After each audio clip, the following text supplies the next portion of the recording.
jumping back into second piece from this book, The Future is Faster Than You Think, by one of my favourite authors, perhaps you know this by now, Stephen Kotler and Peter Diamandis.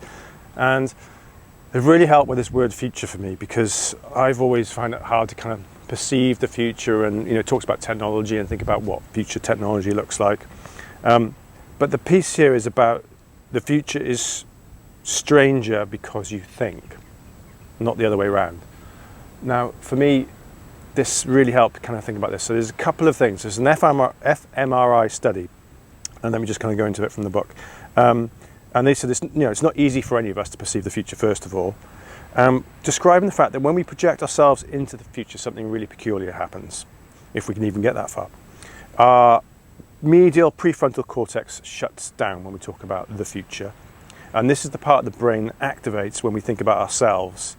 And furthermore, when we think about other people, it deactivates. Okay? So about strangers, the future is strange because you think. Now, if you think about absolute strangers, it deactivates even more.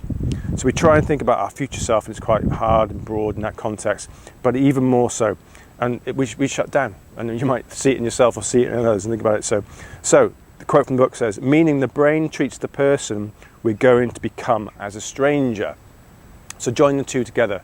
So we shut down when we think about ourselves in the future, even more so when we think about a stranger. I think one of the examples they use to think about supporting a charity and how you can think about that, because it's about strangers. You're not there, how you can sponsor or support someone in the future. But if they're a stranger in the future, it just shuts down. We're like, no, can't see that far.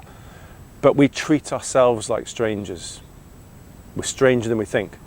So when we think about the future, it's almost thinking like a stranger in the future. And that's why it's so hard to relate to it. So it's a great book.